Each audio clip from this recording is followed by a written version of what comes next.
Hello! Welcome to my channel, Edible Thoughts Makes. My name is Stephanie, and this channel is where I share with you my works in progress, finished projects, things I'm cooking up, books I'm reading, funny things my kids may say. My hope is that as you watch this episode and the previous episodes, that you find some inspiration along the way. This is episode, I believe, 105. We are in the middle of April, year 2023. It is a bright, sunny day here in Minnesota, where I am coming to you from. It is where I live with my husband and our 2 young children. We have a fresh dusting of snow outside. It is not unheard of for us here in April. We've had quite a roller coaster of weather recently. So April 1st, we had a snow dump of like 12 to 13 inches. And then the next week, we jumped into summer and broke a record from 1931, I believe, that had us pushing 84, 85 degrees Fahrenheit. Now that is unheard of, well, mostly unheard of in April here. We don't usually end up with temps in the 80s. The average is like 50s Fahrenheit. And so that was a surprise. And then now we have snow again. So our high today I think is in the 40s. We might hit some 50s later in this week, but overnight lows are still freezing. So we are not out of the clear yet for planting things outside. We are big gardeners here in our family. We plant flowers, we plant vegetables. Yeah, we're usually not clear to start planting things until middle of May. And at least for us, we don't usually start much indoors because you kind of have to have a big setup for that. You have to have like the grow lights and the shelving and the space to kind of set that all up, and we just don't do it. We just start planting in mid-May, and I'm pretty sure the plants here know their growing season is short, so they grow extra fast. Sometimes we'll start it from seed, and then sometimes we'll buy the ones that have been started already. But even the ones we start from seed tend to grow just fine. So we just don't worry about it, and we wait until middle of May to start planting things outside. So yeah, big welcome to everybody joining me here today in this creative space. I do have 2 finished projects to share with you today. Some works in progress to catch you up on since we spoke last. I don't believe any of them are new. I think I've mentioned them all last time, but maybe some of them I hadn't started yet. And so I'm excited to show you a little bit of progress on that. What else? Oh, so if you are new here, usually I start out with a vlog that will capture some scenes from the last couple of weeks or from whenever I recorded last. Oftentimes I will try to hop on here every other week, but honestly it just really depends on how life is going and if that opportunity arises. And then we jump into an intro. I usually update you on the weather and what's going on. I go through some of the things that you might want to know around here, which I will do in a minute. And then we jump into finished projects, and then works in progress, and then an eats and reads section where we talk about stuff maybe I've made, like cooked up or baked recently, whatever I'm reading currently or plan on reading. And then sometimes there's a food for thought section at the end with some thoughts that I've been thinking about that have just been ruminating in my brain or in my heart, and things I just want to share with you that may or may not be related to making. And then you're also welcome to chime in with your thoughts on it for yourself in the comments below. I do ask everybody be kind and respectful in their comments, and I encourage you to read the comments left by others to find inspiration there. So the things I said I would mention, I do include links to things that I talk about in the description box below this video. You might need to click show more or a little arrow there, and you will find the links to designers, makers, and things like that. If I'm able to, I usually link to the designer's website if they have one. That way you can find all their social media stuff and patterns and things like that all in one spot instead of me linking a bunch of separate ones. I do use Ravelry for my projects, and so those will be listed separately as Ravelry project pages. And I do try to share the information that would be on there also on this video instead of just saying go to my Ravelry project page, because the site might not be accessible to everybody, and there's differences in how I feel like, for me personally, how I present a project and talk about it in a conversation form versus like in short note sentences on the project page, but it is there for anybody that would like to or is able to reference it. I do include closed captioning for my videos, so you click on that CC button and that will have captions that show up for you if you would like to use them. If I talk too fast or slow for your liking on YouTube, it does allow you to change the speed, faster, slower, for however way it works best for you. I include timestamps also, so if you need to jump around, if you watch in sections, if you want to look for something later, hopefully that makes it a little bit easier to find things. And so yeah, those will be provided in the description box below this video. I think that might be it for those things that I wanted to discuss. I feel like the light is kind of coming in and out today. It's partly cloudy, partly sunny, however way you want to see it. And so I'm not quite sure how that's going to affect things. So like things are showing up like cool and then warm and cool and warm. So I don't know, we'll just have to see what happens. So in my mug today, I have chamomile tea with manuka honey. And it just, smells springy, even if it is snowy outside. So yeah, let's get started.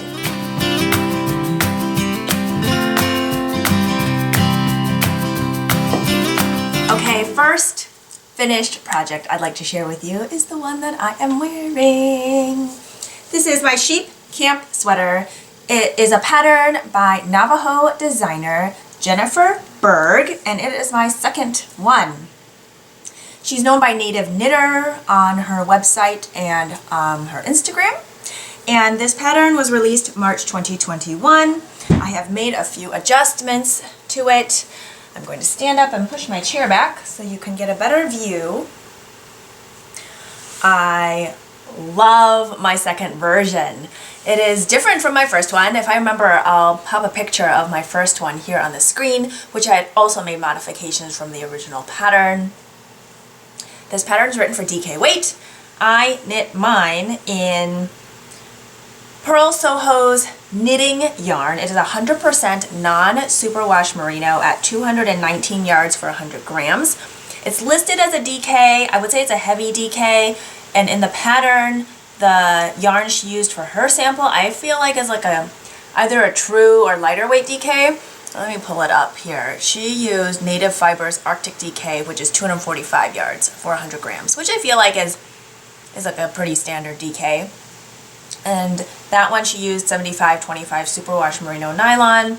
And so my gauge did end up different, and I knew that ahead of time because I did do a gauge swatch. And so my fabric, the stitches per inch, I get slightly less stitches per inch. I think I was like 1 stitch off over 4 inches. And so that will affect how wide my garment ends up. And I knew that going into it. Pull my chair back in. I knew that going into it, and so I knew what my end result most likely would be like, and I'm very happy with it. I knit size A, which in the pattern is a finished circumference of 36 inches.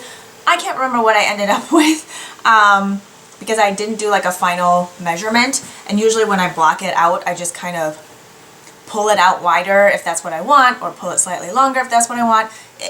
Eventually, I feel like the fabric kind of goes back to wherever it wants to be anyway. So after some wearing, the initial blocked measurements may end up being a little bit different, but I'm so happy with how it turned out. And I used the called for needles, which is a US 6 or 4 millimeter, and a US 7, which is a 4.5 millimeter. The color work and the stockinette portions are all knit on the US 7, and then I did ribbing for the neckline. In the original pattern, it's a rolled hem, just like the initial cast on, and US 6 is used for the ribbing, and the pattern's written for 3/4 length sleeves. I tend to have longer arms than the size that I knit for myself based on chest circumference, and so I always have to knit my sleeves longer than the pattern calls for, or I end up with elbow or like just at the crook of my elbow sleeves for things that are supposed to be 3/4 length. I did change up the tapering a little bit, and the pattern says you can do that just depending on, you know, what you want. And so I believe I just knit even all the way to, meaning no increases, no decreases, until I hit about elbow, and then did some decreasing every however many rounds, and then did a ribbed cuff. And I think I did my cuff slightly deeper than the one in the pattern, but I wanted it to match my neckline. So the way I did my neckline is I did a stretchy cast on, which for me is always the old Norwegian cast on. It's just the one I like. And I followed the stitch count in the pattern, and I knit until it was like about 4.5 inches unstretched. And then I folded it in half, knit to the cast on edge with the next size needle, so US 7. And it is plenty stretchy. I'm going to stretch it out here for you so you can see. There's no issues with the stretch at all. And then I just went directly into the short rows. I did German short rows instead of wrap and turns in the pattern. And I added extra short rows. I think I did 4 extra rows so that I would have more, what would you say, call it? Have the back be more raised than what is already written in the pattern. Because I also knew that since I have this nice cozy collar here, I just didn't want it to be super high on my neck in the front. It's still high, but that way the short rows just raise the back so that the front isn't like right up in my face. I love how that fits. It's so comfortable. And then for the yoke, I did take out one of the repeats so that it wouldn't be as deep. It is a pretty deep yoke. Because I have this collar here, it cinches it in a little bit, but then also taking out part of the yoke patterning also decreases or shortens the yoke depth. I still have plenty of room. I don't remember what I ended up with, but it is still a deep-ish yoke, but not like super deep. So like when I raise my arm, it's still going to go up, but not as much as if it was like, you know, farther down on my arm where the sleeve separation is. Body length, I also knit that slightly longer.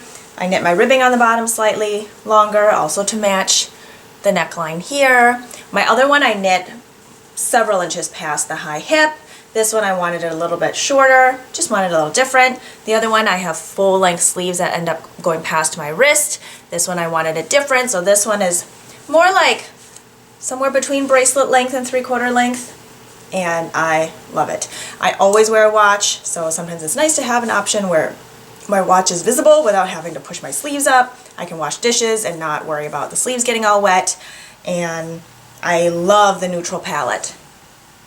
So this is, again, Pearl Soho's knitting yarn, and I use Sandpiper Brown for my main color, which is like a sandy, heathered, warm brown.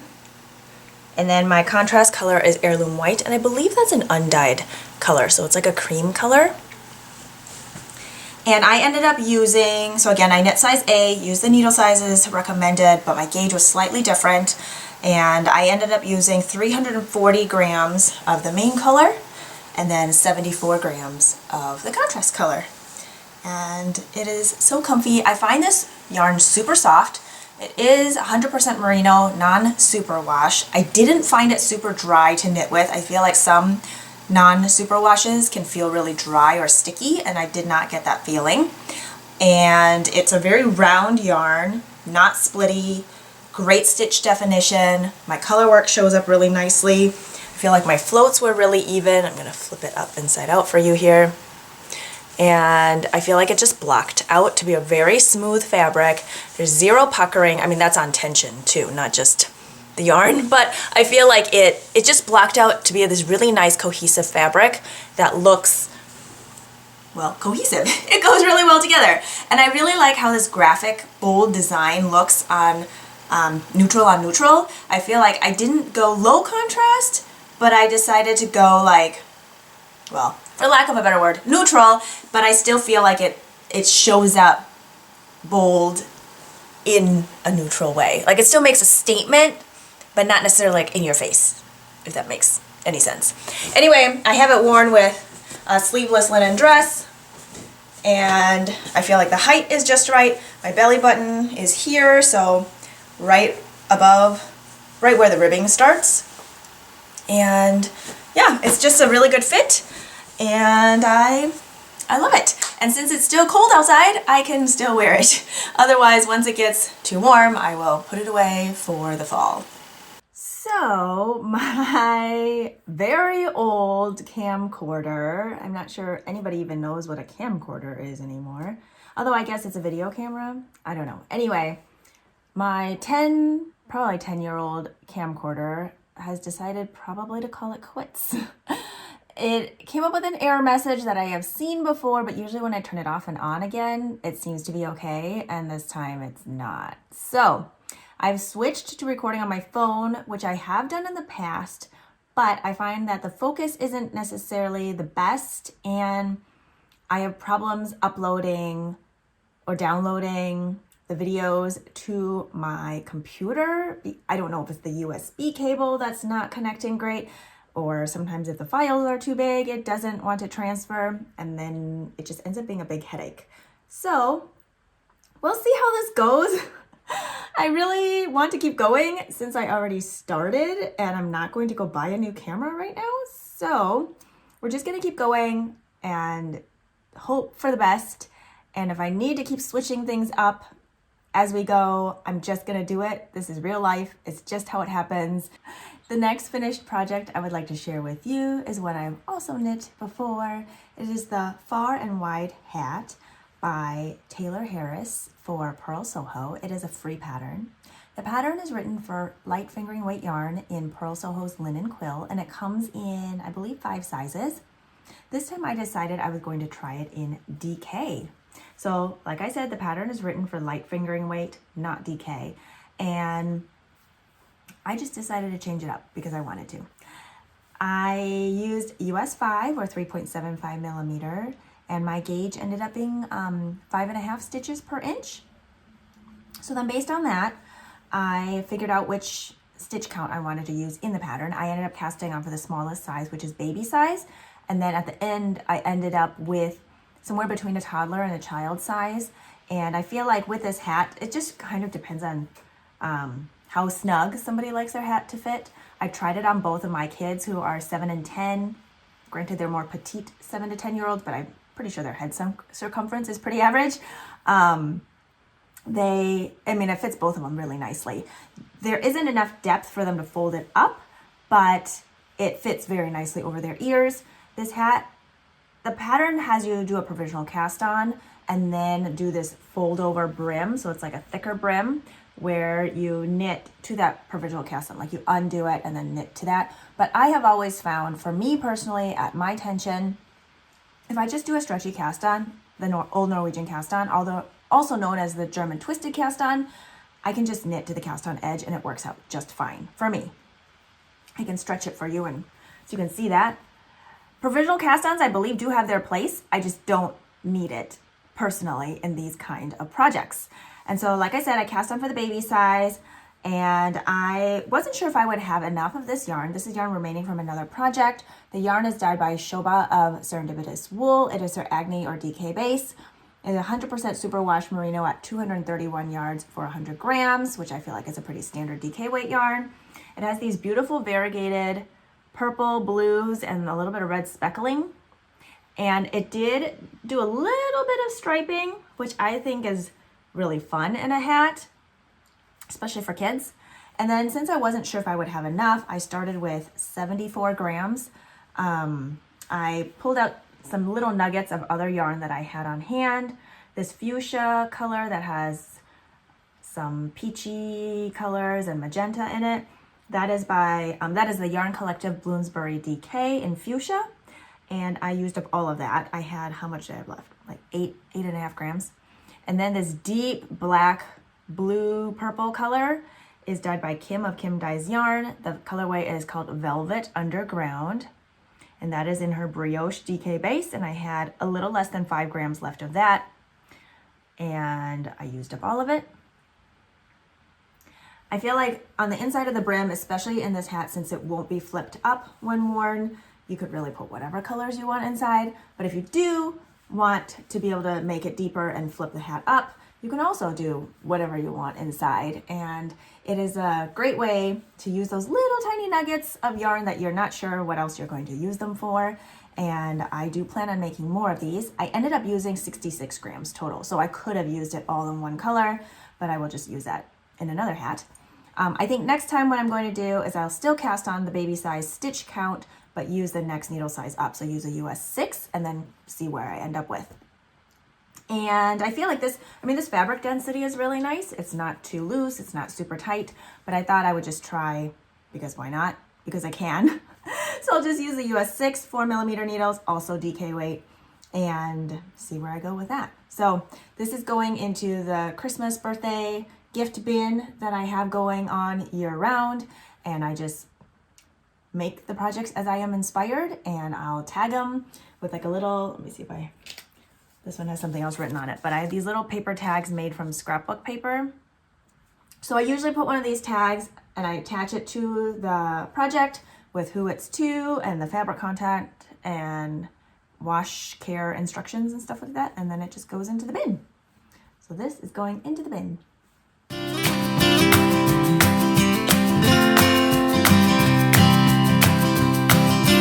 On to works in progress. The first one I'm going to share with you, I don't remember if I started last time. I feel like I must have, or I was about to. Maybe that's what it was. I'm not sure. But these are the Spring Rain Socks by Natasha of Northern Knits and Purl. And I am using my 2023 Farmer's Daughter Fibers Sock Squad sock set for the month of April. And April's colorway is Dandelion. Here's the main skein. It's kind of a grello color. So it's a light pale yellow with grayish green throughout. And so since I enjoy knitting my socks 2 at a time on their own needles, I have my yarn caked up into 2. So I'll just weigh my yarn in the beginning and then divide that by 2 and then wind off half. I prefer using 9-inch circular knitting needles, to each their own. I've heard some people really like them, and I've heard some people really don't. And honestly, it doesn't matter. It's up to you. You work what works for you. There's so many different tools out there. Some people like to knit 2 at a time on one long needle, and I think that's amazing. I've tried it. I've only tried it a couple times, and I just didn't enjoy the process. A, I can't just take one sock with me if I needed to pack light and wanted to bring a little project. B, I just felt lopsided, so I just didn't enjoy it. And I love knitting my socks 2 at a time on their own needles. I will say it's not like the most economical choice because you have to buy 2 needles. But honestly, because I don't get second sock syndrome this way, I always end up with a full pair of socks at the end. So I feel like that's economical, right? I end up with a pair of socks I can wear or gift or whatever, not just one sock. Anyway, again, to each their own. So the top has this ribbing, and then you go into a little bit of cable detail. There's a textured rib for the rest of the sock. The heel is super fun. It's a different kind of slip stitch heel flap, and that is in the contrast color that came with the set. It's a dark green, mostly solid, kind of semi-solid, but mostly solid, I would say. And so I'm on the gusset decreases for each sock currently. And when I knit my socks 2 at a time like this, what I like to do is, do 5 rounds on one, 5 rounds on the other, or 10, or whatever the case may be. So they're always just catching up with each other, and then they usually finish around the same time. So this is what is going for me. I want to finish these by the end of the month. So I have a couple of weeks before the next month's yarn comes. So that'll be exciting. I am using US 1 or 2.25mm needles for that. For the cable section, because it doesn't have as much stretch, I went to US 2, which is a 2.75mm. The pattern I think recommends going up to US 1.5 or 2, just depending on you. And because this is a lighter weight fingering yarn, it's 463 yards for 100 grams. My gauge is usually tighter compared to like a fingering weight yarn that's 400 yards for 100 grams. So I decided to cast on the second size instead of the first size. Usually I end up casting on the first size or somewhere between the first and second size. I can't always change up the stitch count for socks, like if it's in between something that's written, because if there's patterning, the pattern repeat might not really work with a different stitch count. And so I cast on the second size for this one, knowing my gauge will be closer to 9 stitches per inch with a lighter fingering weight yarn. And I didn't want to change the needle size, like the main needle size, because I feel like for me, socks The fabric should err on the side of denser than looser, just for harder wearing over time, and it can stand up to more friction. And I just like that denser fabric for socks. So maybe in a couple of weeks when I come back, or whenever I come back, they will be finished and they will be lovely. Next project on the list today is the Amazing Log Cabin Blanket, also a free pattern by Pearl Soho. And I believe the original pattern is written for sport weight in one of their yarns. I decided to modify it for Aran/worsted weight by holding some yarn by Knit Picks, the Knit Picks Hawthorne yarn. It's labeled as fingering weight, but I think it's either a heavy fingering or light sport. And that is an 80/20 fine Highland wool polyamide yarn at 357 yards for 100 grams. So I'm holding that double. And I bumped up my needle size to US 8 or 5 millimeter. And my gauge obviously is different from the original one in the pattern. The design is really neat. I will insert a picture from their stock photos, or not stock photos, pattern page, the website pictures. But I'll put a picture of their original one here on the screen so you can see what it looks like. They use 2 colors. I'm using, I think, 9, 10 colors because I have them and I think they go really well together. And I'm going to show you where I'm at. I had not started last time, but I showed you all the colors that I will be using. And since then I have started and oh, I'm so excited. Okay, let me just grab it here. Okay, last I checked, I had finished a stripe, so this should be relatively easy to hold up to show you. So I've done the center square, and I believe in the original pattern there's 6 stripes in the center square as well, and that's what I decided to do. I ended up casting on, let's see if I wrote it down, 65 stitches, and let's see, 65, okay, so it ends up being about 15 inches across. So I did some math based on my gauge to figure out how many rows I would do per stripe to also end up with about 15 inches going the other direction because the center is like a square. And then based on that, I kind of looked at the ratio of how many you pick up for the stitches on the side, since this is a garter piece. And I looked at my stitch counts and kind of did like proportional math there and double checked it with the width of each stripe and to just to kind of figure out to make sure everything would work out. And so my stripes have 20 rows each, so 10 of these garter ridges. And each one is about 2.5 inches in its stripes. I've been weighing my yarn before and after each stripe so that I know how much each stripe takes.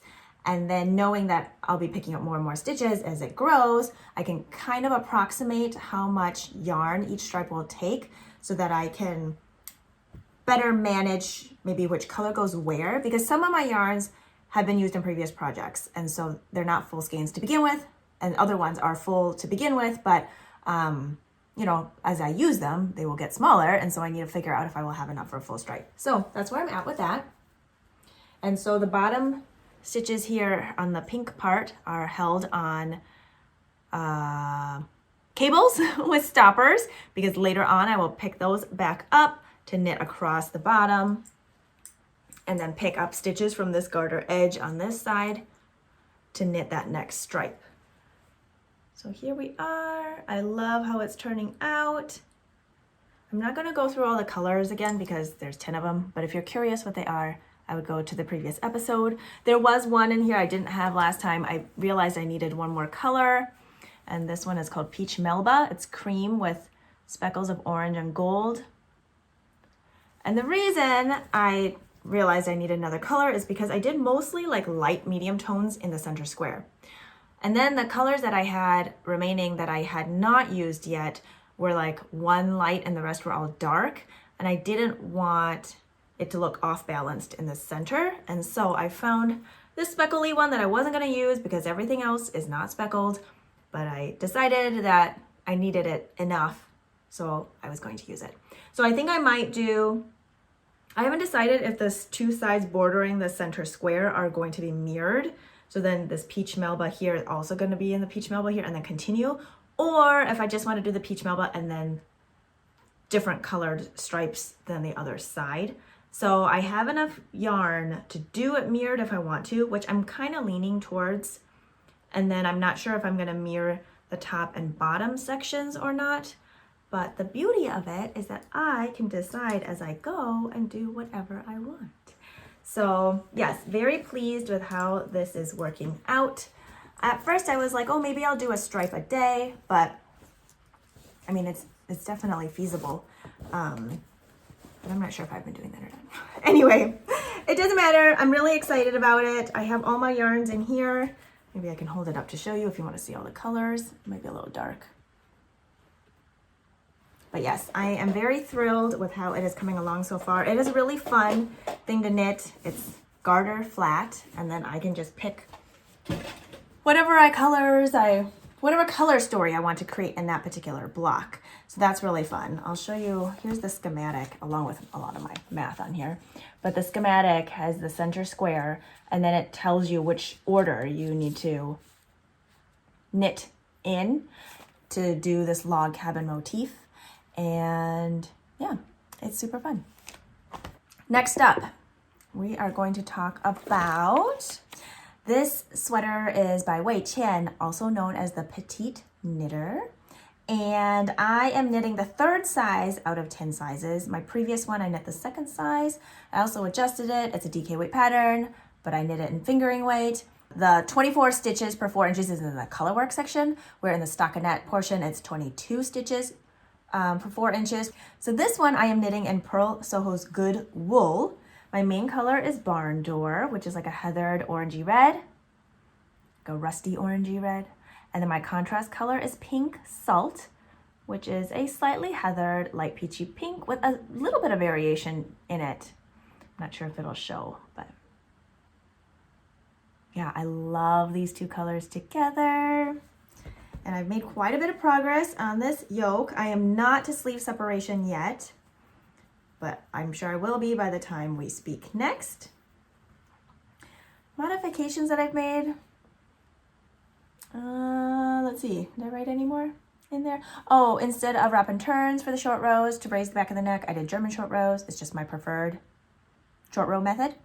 And I did 2 extra rows in the short row section because I wanted to raise a little bit more. And I think I knit my neck ribbing slightly deeper than what it is in the pattern.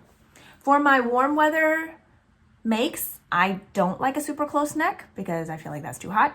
But for my cooler weather makes, I like a closer neck because I don't like a cold neck. So here is where I'm at. Oops, let's see here. Oh, it's so pretty.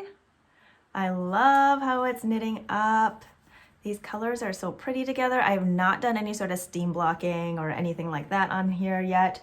So the fabric isn't quite like as melded together, but it will be after steam blocking or definitely after wet blocking.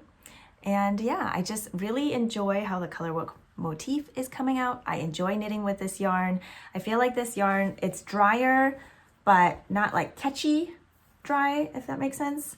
And it is 100% non-superwash Andean Highland wool. And I feel like it's almost kind of fluffy. So it's a sport weight yarn. On the website, it says that it can be even to like DK or light worsted. I do think it blocks out nicely. It kind of floofs up a little bit. So the pattern uses US 3 or 3.25 millimeter for the ribbing and US 4 or 3.5 millimeter for, I believe, the color work and the stockinette portion. But I decided that I'm going to do US 5 for the color work portion just based on my experience using this yarn in many other projects and how I like that fabric, along with, you know, in color work projects and stuff too. So I'm going to use a US 5, or not going to, I am using a US 5. And then I believe for the body, I'm also going to use a US 5 because the stockinette gauge in the pattern says it's 22 stitches for 4 inches.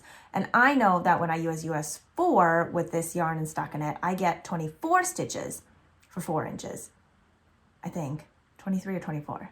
But this being a sport weight yarn that blocks out a little more fluffy, I feel like a US 5 will be nice. And so that's what I'm doing, or will be doing, because I'm still in the colorwork section. Anyway, I'm really excited for this one. I feel like it's not going to be one that I can wear in the summer, but currently, while it's still cooler, I could wear it, but it's obviously not done yet. And so it will be a piece that I will probably finish in a month or so and then save it for like September or October time. Okay, the next one I'd like to share with you is one I had shown you the yarn for in the previous episode, but I hadn't started, but I said I was going to start soon. And so this is the Coloring Book Tee by Amy Scher.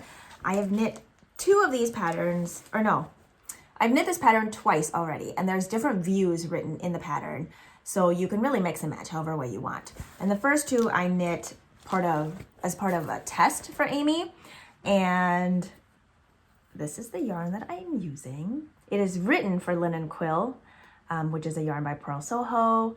It's 50% fine Highland wool, 35% alpaca, 15% linen. And the main color I'm using for mine here is called Oatmeal Gray. There is a slight marl to the yarn, which is really delightful. Am I holding this upside down? I'm very sorry.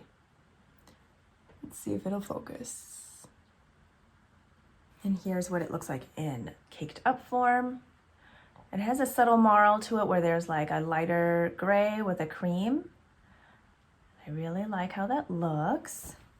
And I am working on the raglan portion. It is a compound raglan, meaning that the increases along the raglan shaping aren't at the same rate throughout the whole thing. So a lot of times raglans are written with like one increase round where you increase at each of the raglan points, and then one knit even, and then increase, knit even. But a compound raglan changes it up based on your body shape.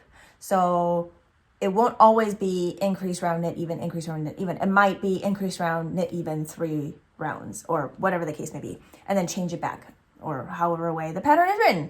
And so that's how this one is. I feel like it fits really well, and I like it, so I'm going to keep making it. I decided to not just do like a cast on and then pick up for later. There is a benefit to that because you can adjust your neckline opening after the fact. And my first two, I did not do any sort of neckline ribbing. I just didn't want it like super close to my neck, and the pattern is written for a closer neckline. It's not quite a mock turtleneck, but I feel like it's somewhere between a very close crew and almost mock. Like some people's have it, it's definitely past the collarbone, and for a warm weather knit, I just don't know if I want something that close to my neck. So this time what I did was, even though I want to end up with a size B, there are multiple sizes, I did a stretchy cast on for the size C number of stitches, and I used a US 2 because I knew my ribbing, that's what I wanted it to look like for my ribbing. And then my main fabric is in a US 4, which is 3.5 millimeter. So yes, I cast on with a US 2 for the size C. I did my ribbing, and then I did the increases written for the size B so that I would end up with the number of stitches that I wanted for, to continue on in the pattern for size B. And I think that's really all I've changed right now. I think I discussed last time that in the pattern you can do stripes or no stripes, or however way you want to do it. There are striping portions in the sleeves for a certain view, and I'm going to omit that, but I'm going to do striping in the body section. And I'm doing it in different shades of like pink and orange from other linen quill that I have acquired through other projects, and I did go through the naming of those last time, and since I'm not at that section yet, I'm not going to pull them out and share them with you again. So if you're interested in seeing those colors, I would just go to the previous episode and check that out. And yeah, I don't think there's much else to say about that on this one. I hope to get, I don't know if I'll be at sleeve separation by next time. I feel like the raglan shaping takes quite a while because there's like different sections of raglan shaping, and yeah, I'll get there when I get there. So miraculously, the camcorder decided to work again. I'm not sure for how long, but it's working right now. And I took a little break to have some mini honey crisp apple pie that my brother had made. It's so good. And took a little break, switched laundry over, and we're going to talk about the last work in progress now, and then we'll go on to eats and reads and kind of wrap things up. So this last one I'm going to share with you is an update on my Dawn and Dusk half and half triangles wrap. It is a free pattern on Pearl Soho's website, and I think on the last episode a couple weeks ago I discussed details on it. I think, right? Anyway, the pattern comes in 2 sizes. You cast on for your full number of stitches to start. The sizes come in 190 stitches or 260 stitches.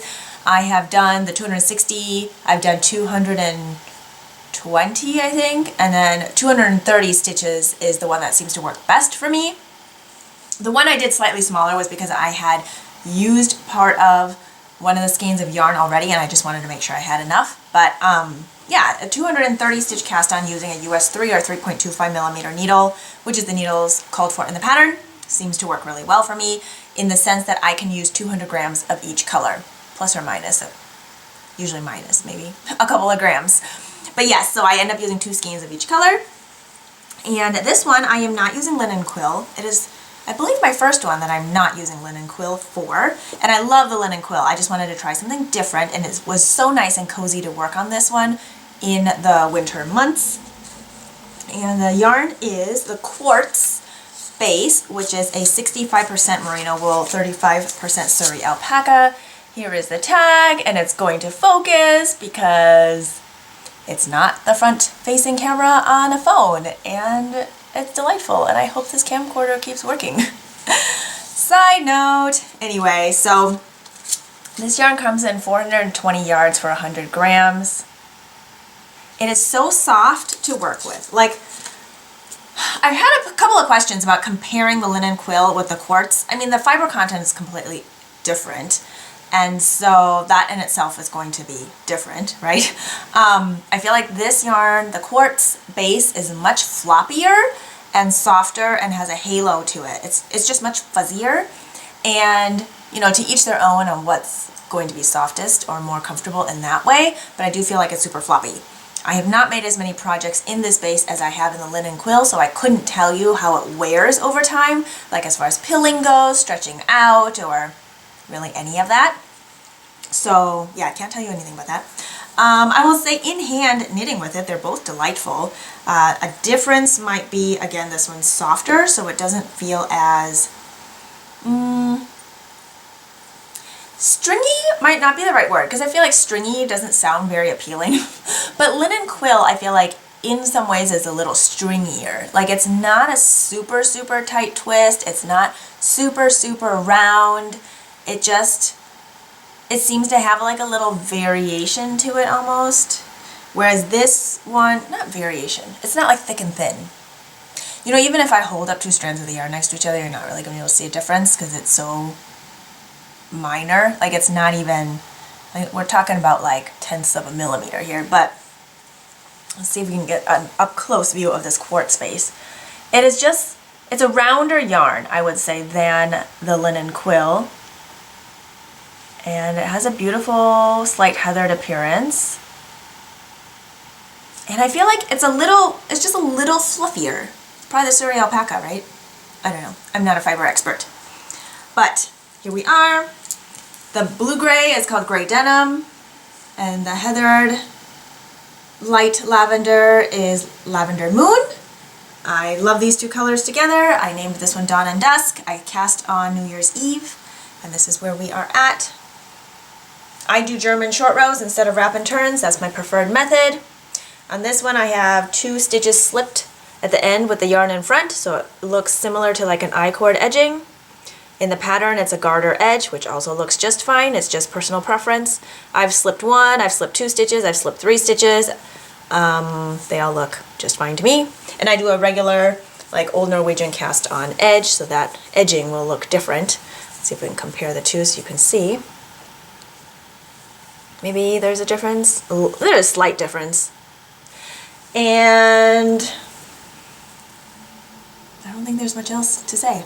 I have less than 100 stitches left to turn, so that's exciting. If I turn like 6 or 7 stitches a day, I'll finish by the end of the month. Or maybe I have to do 7 or 8. But anyway, the stitches or the rows get longer and longer at the end, and so they just take a long time, so that's probably not going to happen. Turning 8 stitches this far in, I mean, it's a lot of stitches to work, so I don't think that's going to happen. What I do love about this project are the different, in terms of process, it's a different like mindset maybe as you go throughout. So I'll explain kind of like how the project grows and like the mindset that I have at each stage. If you've made this before, it may resonate with you. If you've not made this before, hopefully it clears up some of the construction of it, because I feel like when I first started, I couldn't get in my head, like, how does this work? How does this grow? I don't understand. So maybe that'll clear some things up for you. So you cast on with your full number of stitches from the beginning. So you have to decide your size from the get-go. You cannot decide later or just knit till your yarn runs out. It doesn't work that way. So you cast on from the beginning. And then it's all worked in short rows. So as your triangle is growing, your first color, the triangle will grow, and then your first in your first color, you will wrap your stitches or turn your stitches, and then your rows will get shorter and shorter for the number of stitches you're working. And then that will finish your first triangle. And then you will resolve all those turned stitches along the diagonal in the middle. And then with your second color, you start really quick because your triangle is going to grow. So you start with a shorter number of stitches and it gets longer and longer as you turn more and more. And on the second color, you resolve the turned stitches as you go so that this triangle grows bigger and bigger. So for me, what's exciting is in the beginning, I've got the momentum to start the project, right? So it's like really exciting to have my colors picked and like go from there. So even though the rows are really long in the beginning, I've got that momentum going for me. Now, once I finish the first skein, it's so exciting, right? I've got to join the next one. So that's like a milestone. And then once you finish that first triangle, that's another milestone because you join the second color. Now with the second color, because the triangle grows faster in that beginning, since you're starting with less stitches and you keep going bigger and bigger, there's that momentum pushing because you can see the triangle growing like really, really fast. After just working all those rows, like for finishing your first triangle, it's like exciting to see that second color grow. And then, you know, once you finish that first cake, super exciting, join your second cake, you're like almost there. And then at the end, your rows are just as long as they were in the beginning, so you're just like, oh my gosh, this is gonna take forever, but the finish line is in sight. So you've got that momentum pushing you. Even if you just turn one stitch, like working those 2 rows in a day, it can take quite a while. And so, but because you're so close to the finish line, at the same time, it's like really exciting, and that kind of propels, at least me, forward. So that's my process maker mindset as I go through this project, and that's what gets me going onto each next part. Yeah, I just love it. It probably won't be finished by the end of this month. I'm shooting for mid-May. Completely arbitrary deadline because it's a personal make. I don't have to have a deadline. It's just what's exciting to me. I have another one lined up that will be a little different from my other ones, and I'm so excited. No, it is not like the new striped version that Pearl Soho has put out, but it will have more than 2 colors on it. Ah, I'm so excited. But yeah, that one I will probably start June 1st maybe, and that will be like my summer one that I'm going to be doing. But I don't want to tell you any more details about it because things might change up between now and then, and which is totally okay, but I'm just going to talk about it later. So yeah, so that's where I'm at with this. So excited. I love it. I love these colors. Oh, so nice. You might be able to see kind of the halo that I was talking about on this. It's a bright sunny day today, and now that I have this camcorder working, you might be able to see the details better. So yes, love it. This is my pick up, put down whenever. I can knit just the knit stitch, nothing counting, no increases. Oopsies. Here we go. While I read. And so I'll just prop a book up and, where's my yarn?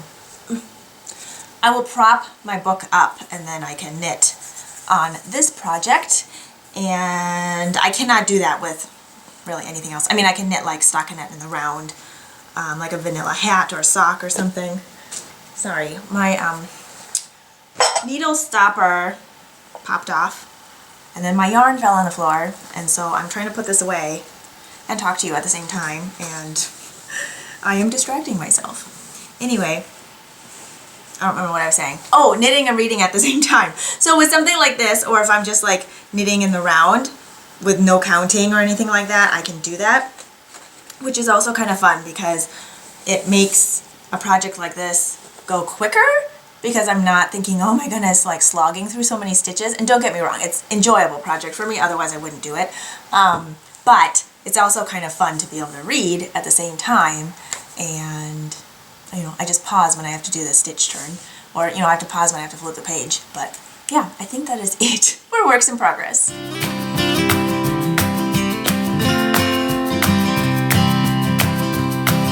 On to the eats and reads section. So previously, I think I was telling you I was reading the Land of Stories series. I'll pop a picture up here on the screen. There are, I think, 6 books in the series. Don't quote me on that. I think just finished book 2, or maybe I was still on it. I don't remember. I've since read books 3, and I'm on book 4. And I have to say that I feel like I liked books 1 and 2 better. And then book 3 I liked. There were some descriptions that, you know, I don't know, rubbed me the wrong way or something I just didn't love. And then book 4 I feel like is super choppy. I'm not loving the pace of it. I feel like, I mean, they're literally jumping like in and out of things. Don't want to give it away, so I'm not going to say, but if you've read it, you might know what I'm talking about. And I just feel like the pacing is too choppy for me. I'm just not loving it. I'm feeling disenchanted, if you will. I will probably still finish it, but I'm setting it aside right now. And I started another book, and I've finished it. And it is the second book. The first one was A Magic Steeped in Poison. It is by Taiwanese-Canadian author Judy I. Lin. And the second one is A Venom, Dark and Sweet. I'll pop a picture of that here on the screen. And honestly, when I first picked it up, I was like, wait, is this the same book? Because the covers are really similar. So here is, hopefully it'll show. I don't like showing the library book up on the screen because there's usually like a very shiny cover on it, and then there's like a ton of reflecting, but if it'll show. So this is the back of the book because it is showing the first book. That's the illustration for the first book. That doesn't have to do with anything, but I love the cover. It is beautiful. This second one I liked. I know I had mentioned with the first book there were some parts of it that made me kind of feel like about things, only because I felt like they were so similar to some of the previous books I read. Oh, back up. This is a young adult fantasy, sci-fi fantasy fiction book. There is some like Chinese folklore in it. It's based on like the magic of tea and focuses on 神农氏, which is like, how do I explain it? Like herbal healers? Yeah, herbal healers. And basically it goes through like the power magic of tea, and it plays a central role in both of the books. It allows people who have tapped into that magic to be able to do different things. And yeah, I do enjoy that part of it. I found that part fascinating. So overall, I would say I still enjoyed the duology. It was not my favorite. I've read others that I love, love, love. And I mentioned them in a previous episode. They were other YA books in similar line of storytelling. And I still did enjoy it though. I really, really liked how tea was the more central focus of, you know, the two books. I feel like this duology, what sets it apart from the other ones that go along a similar type of drama and fantasy, is that this one has that tea focus on it, and so that's something I really enjoyed. I have picked up a couple other books from the library recently that I'm so excited to read, and so I will talk about those in a future episode. I have done some cooking and baking, and I've shown some of that in the beginning. I don't know about you, but I love soft pretzels. I think they're so good. And they're actually really easy to make. And I will link to the recipe that I use in the description box below this video. You will have seen a little short clip of a, what would you say, condensed version of me making some the other day. Maybe I'll pop a picture of them here on the screen. But they're just so yummy, and they don't keep well for the next days. So I would say if you're going to make them, just eat them all at once. All of them. You know, share with your family, friends, neighbors, or whoever, but eat them all at once. They're so good. I don't think I have anything else to share on that end. Let's move on to food for thought.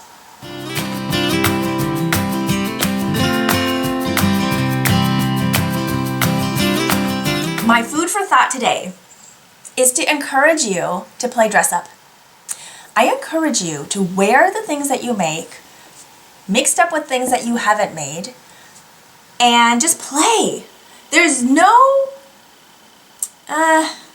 consequence, seems kind of like a harsh word, but basically you can do the dress up with a friend or do it on your own, but I would say pull together combinations maybe you haven't tried before. Maybe don't put the pressure on yourself to wear it like as an outing or anything, like to go on a first date or to go to the grocery store or whatever, like that. Maybe that's too much pressure, but just play. And maybe you do want to try it out at a grocery store. I don't know. I don't care. Do whatever you want. But I do encourage you to play with color, with shape, with pattern mixing, with neutrals and brights or whatever you have in your closet. Play with what you got. And then if there's like a hole, if there's like something missing, not like a hole to mend, I mean, you can do that if you want to, but if there's like something missing from your wardrobe, take note of that. And maybe it's something you come back to. Maybe it's something you look for. Maybe it's something you make. But if you kind of just playfully assess what you have and what works for you, it could potentially open up a lot of doors and could be really, really fun. And I think when you don't have any, what is the word I'm looking for? Rules, maybe? If you don't have any rules, I can't think of the word. Maybe it'll pop up later. But if there's no contingencies to anything and you can just pull and mix and match whatever you want, I think it can be really fun. For some people, maybe it's really stressful. But if there's no like consequence to you putting whatever colors together, like no one's going to be like, ugh, that's gross, because you are doing whatever you want, then maybe you're going to decide that, oh, I really like that, but I was too afraid to do it because I thought people would say, ooh, that's gross. You know, whatever. I just encourage you to play with what you have in your closet and figure out maybe what other things that you don't have that you might want to make, or that you might want to look for, or that you might want to mend or alter or whatever. I just think it can be so much fun to mix and match, fit, fiber, weather, comfort, lifestyle stuff, and figure out what's working best for you. And the thing is, something that worked for you 5 years ago may not be something that works for you now. Something that you thought you always felt most comfortable in might not actually be what you feel most like yourself in. So yeah, I encourage you to play around. I think it can be super fun. If you want to share how you play around with your wardrobe or found some surprising combination, I would love to hear about it. I would love to see it. If you are on Instagram, for example, and you want to share your outfit with me, I would love to see it. You can either tag me in it if you post it, or send me a message or something if you don't want to share it, or if you have a private account or whatever. I just think it can be really fun to dress things up, or, I don't know, accessorize if you want, or mix up things. So that is something that I want you to think about if you want to. It can be kind of fun, it can be refreshing, and can be eye-opening. I think it's always kind of fun. So, with that, I hope you are doing really well. I hope you are doing fun things that brighten your day or brighten the days of others. I hope you are taking good care of yourselves, your loved ones, your neighbors. So yeah, cheers to being creative, and I will talk to you next time.